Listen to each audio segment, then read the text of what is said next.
Hello po, good evening po sa inyo lahat. So, this is Mitch Sabacha and kasama ko ngayon si Rev Carlos. Yan. So, today, ang i-discuss namin dalawa sa inyo is yung project presentation natin dito para kay Prisma Residences.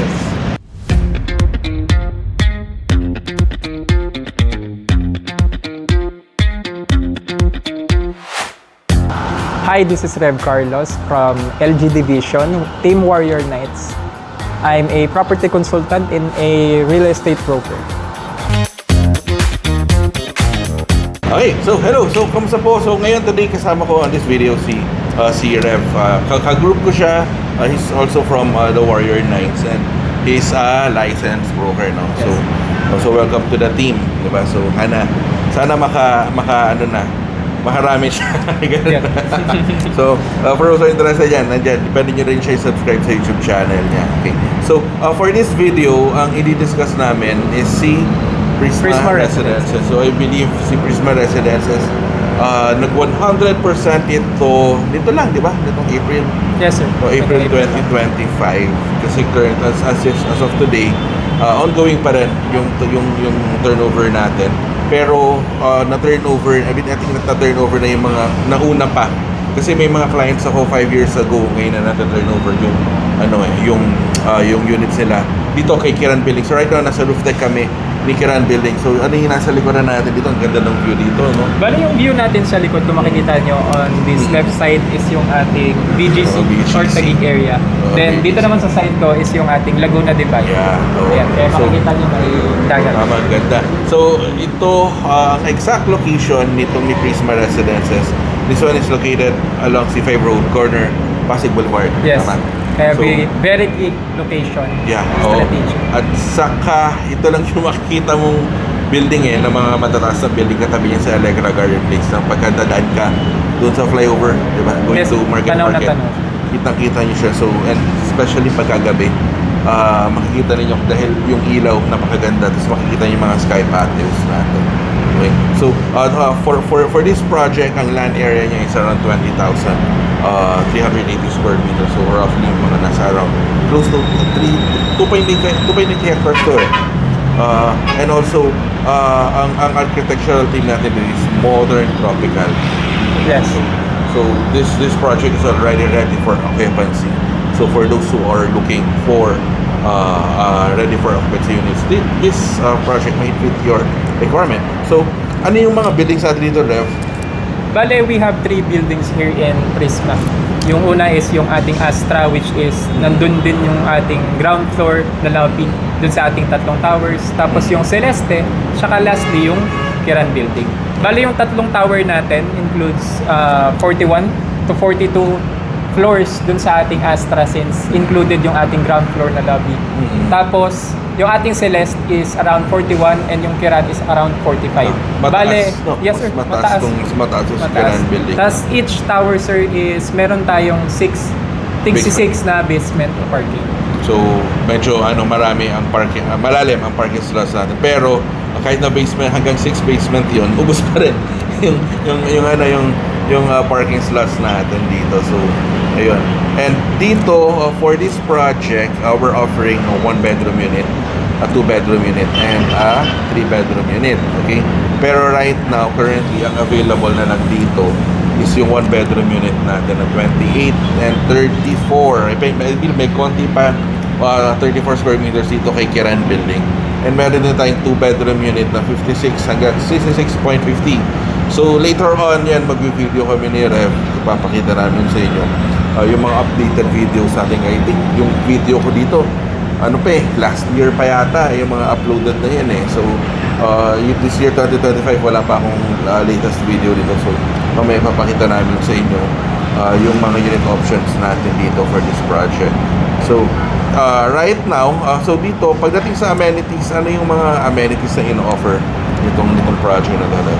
Bale, since kilala nga si DMCI as a project developer na ang focus is yung ating mga amenities which is resort inspired. Bale, unang-una syempre yung 3 nating pool. Yung ating kiddie pool, yung ating lap pool, pati yung ating leisure pool. Ayan, makikita agad natin yun sa left side ng ating mga towers dun sa ground floor. Tapos meron din tayong convenience store sa basement. Tapos meron tayong gym. Ayan. Gym, maganda yung gym dito, no? Maganda yung gym. Ang dito. view ng gym dito, usually kasi may mga ibang projects na nasa rooftop, pero for this project, nasa basement, di ba? Yes, nasa basement. Fronting amenity area siya. Yes. Okay. Kaya yun, medyo secluded siya pero yun nga, mas private siya para dun sa mga gym goers natin. Kaya Oo, mas oo. ma-engganyo tayong mag-gym. Tama. Saka yung mga equipments natin ito very modern na rin. So, Yes, bago na. and also well maintained kasi kung makita niyo naman marami pa rin marami pa rin health conscious dito pa din sa atin. Syempre important 'yun, 'di ba, in our day-to-day lives. So kahit paano kailangan medyo healthy. Yes, tama. Tapos bukod doon, syempre, meron pa tayong mga game area doon sa ground floor. Makikita nyo may mga gaming table doon na makikita nyo sa ground floor nitong ating lobby ng Astra Okay, Tower. Astra. Tapos, bukod nga doon, ayun, meron tayong mga high-speed elevators na madali tayong makakapag-navigate ng ating mga units para sa ating mga tenants at sa mga unit owners. Tama, okay. So, pagdating sa accessibility natin dito sa project, so, kanina nabanggit ko na yung location. So, sa accessibility, this project is in between two business districts, Yes. particularly kay Bonifacio Global and kay Ortigas, okay? So, nasa gitna lang siya, kaya most of the unit owners here and users na nagtatrabaho Yes. kay BGC or kay Ortigas. And at the same time, kung for investment naman, kanina may nakasabay kami ni Rev. He's from the United States. Yes, California. Nag-Airbnb siya dito. So, open din ang mga units natin dito for Airbnb.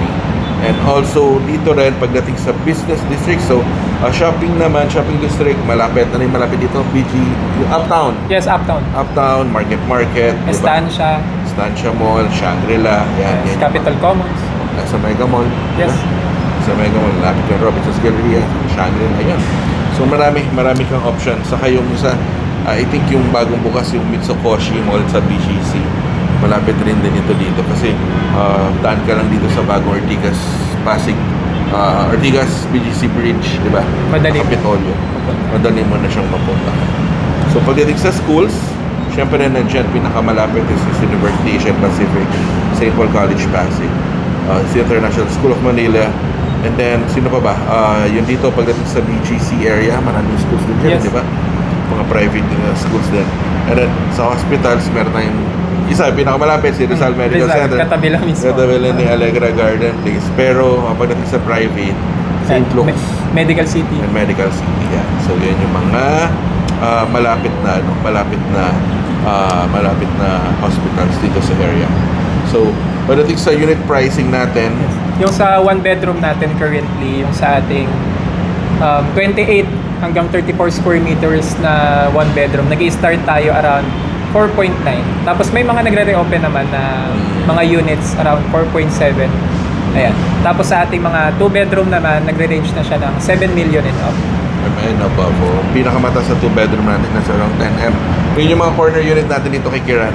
Kaya mas malaki yung yung Oo. unit space, kaya mas pricey naman. So, I think that's the 66.50 square meters natin dito, di ba? So, yun. So, I think that's it, no? That's the project presentation namin for this project. So, abangan nyo yung mga ibang projects natin. So, i-discuss din namin sa inyo. Pero, for this project, if you want to know more about this project, nandiyan yung numbers namin ni Rev. So, you may contact us anytime. Pwede tayo mag-schedule ng other presentation by Zoom. Pwede tayo mag-schedule ng site viewing. So, pwede kami dalhin dito sa napakagandang project natin sa Prisma Residentials. So, again, thank you for watching po. Please don't forget to hit the subscribe button and the notification bell para every time na nag-upload kayo ng bagong video kay YouTube, ay ma-notify kayo. So, Rev, Ayun lang. Mag-subscribe kayo sa both of our channels. So, para mas updated nga kayo sa aming recent uploads. Yun lang. thank you po. Bye-bye po.